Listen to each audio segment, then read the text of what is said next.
obviously, you can't go on runs like that unless you get stops. And so I thought our attention to detail defensively was pretty good. We worked really hard on how hard they cut and how they get to it, and when they screen, when they don't screen, when they slip up. And when we stayed disciplined in that area, it really helped us. I thought the end of the first half, they got a lot of layups, fouls, and ones. And when you get out of position, that's what's going to happen. You're going to foul people. So I just thought at the start of the second half, like we got in a groove. Wanted to go inside, they went zone, and wanted to get the ball to high post. And just play, after that, just take what the defense gives you. But I thought our hand activity and our ability to dominate the glass, that's like, getting stops, getting rebounds, getting in transition, and obviously we had a good run there. Matt, just the evolution of Braden defensively, it seems like this year he's really focused in on making an impact consistently on that level. Yeah, I thought he was great. He's just his hand activity, getting steals, getting some deflections, diving on the floor, just being around the basketball, and that's what you want. If you got some good size down low that can alter some shots or block some shots like Daniel did tonight, and then you got some some guards that are getting after it and making it difficult for him. But I bet he was just around the basketball the whole night. Was that his hand he was getting checked? Yeah, so after the game? his left hand. The left hand, not the right hand. Yeah. So I think that was the reason for a couple of those that one wild turn, Yeah. like when you didn't know who the hell he was throwing to. I chalk that up for that. But yeah, I think he just sprained his hand. So. But you think that's just Huh? do you think that's just a temporary? Well, he kept playing. Yeah, I understand.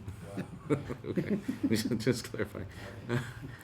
You told me before the season that you can't be a championship team unless the guys who are out there the most are really good great defensive players. I guess where would you kind of assess where that is right now at this stage of the season? Yeah, well, it's hard to gauge because each opponent you play is going to cause different issues, have different lineups, play a different way. So it's hard to give just a blanket answer to it. Like I said earlier, I thought when we stayed with the rules that we set for their actions, we had success.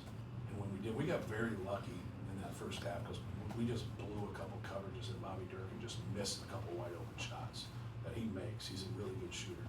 And we were very fortunate there. We had a couple blown assignments, and then we started giving up layups and we started fouling. And that piece for us was much better in the second half. But I think what you've seen with our team also is that when we play well offensively, it helps other areas of the game. That's kind of our challenge. I said that about Iowa State. It's like when we don't make shots, can we still dominate the glass? Can we still miss shots and get offensive rebounds? Just keep putting a stressor on the other team and then not have breakdowns, right? And so that's going to be the telltale for us, in my opinion, because we do pick it up and the ball's going in for us. And it's easier, right? Because you're constantly setting your defense when you're making baskets. You're not in transition as much. Hey, Matt, talk about having the traditional big guys that you have this year compared to last year and how fortunate that is for you this season with those big guys and Trey playing the four. Yeah, and when you look at it, like other night against Iowa State, our two centers in 40 minutes had 20 and 9, which is not awful, right? Tonight they have 25 and 16. If one person had it, what would you look at that? How would you look at that one person, right? You'd say, oh man, he's an All-American. So collectively, we have a pretty good 5-man, with those two guys. And then you put Trey there with them, and the way he's rebounded, how consistent he's been rebounding the basketball. So it gets you excited, because if you can handle the basketball and live off of 9 turnovers, and then be able to dominate the glass right there, you should continually put yourself in great positions. But they've been great. Oscar works really hard defensively. He's not the same in terms of blocking shots that Daniel does, but he gets up in passing lanes and disrupts and does a lot of different things for us on the defensive end. But both of those guys, they really help. They really help. Yeah. In recent years, Purdue's acquired a lot of experience being in and out of number one. Mm-hmm. Have you come to have any kind of general feeling about that spot, good, bad, indifferent, how it affects the team? Yeah, I probably asking someone who reflects on it a lot. I don't reflect on it a lot. I don't think about it. Like, I didn't like walk away from the Iowa State game and say, well, we're not number one anymore. So I walked away from the Iowa State games and we got our ass kicked. And how could I could have stopped that? Like, you don't look back. And that's kind of the downside to coaching. Like, you can go 34-5 and you sit around thinking about those 5 losses. It makes you miserable. Like, you're like, why do you choose this profession? No, seriously. It just does. Like, that's how you handle things. People will talk to you about those losses, and they sit on you, and it's actually a really good thing. Just there's a part of you that has to be a little bit miserable, because that's your job not to let it happen again. You know, that's what they pay you to do. They pay you to not get into a game and always make adjustments. You got to make some adjustments, but more than anything, you got to take those 2 to 3 days of practice, and you got to get your team ready.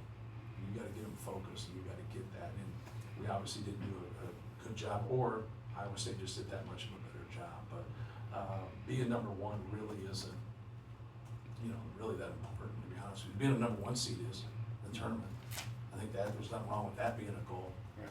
But it's also having 1 next to your name in March, like 1 next to your name in October, November, December. Like, who really cares? It's not that big a deal. It's just, but some of those teams that can do it and start from the beginning all the way in, that's pretty rare. It's pretty rare.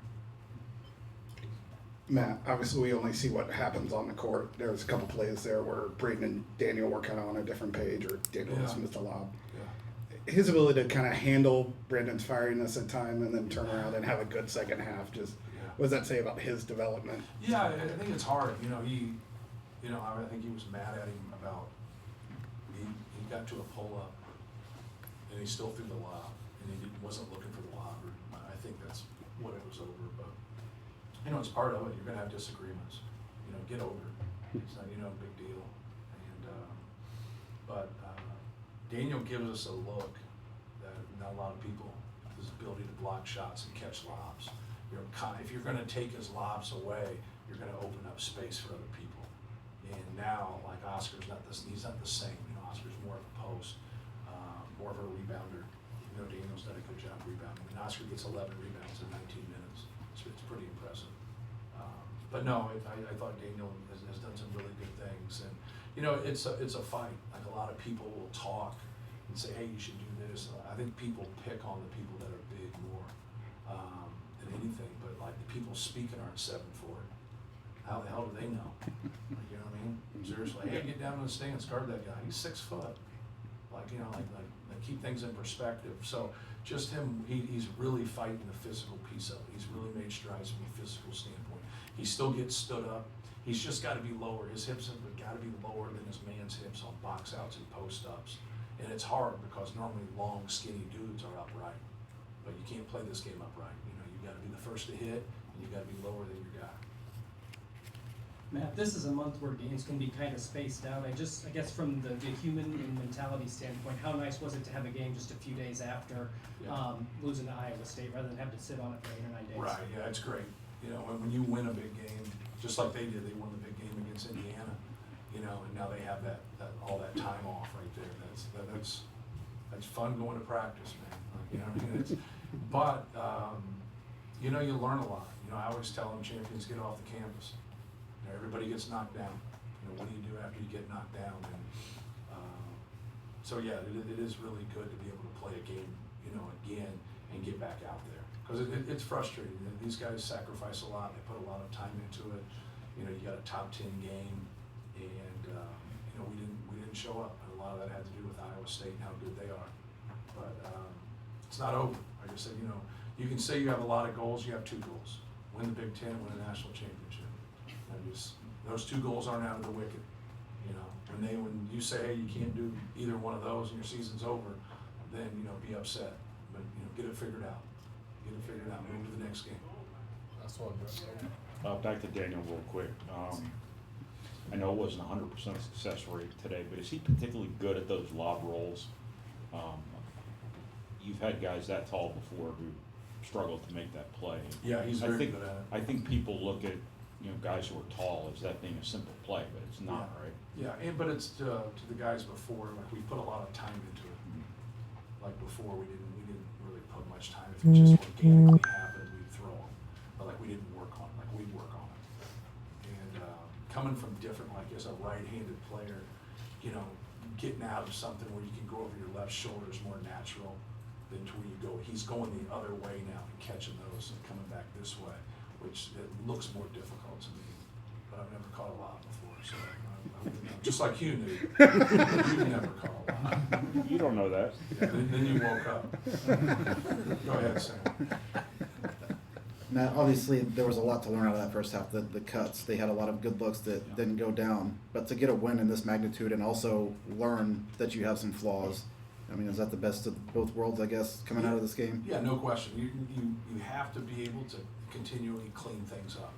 Like you don't ever leave a game and say, we're good. We don't have to clean anything up, right? You always are cleaning things up. So to see the discipline of how we talked about guarding their action and when we did it, to show those clips versus when we didn't.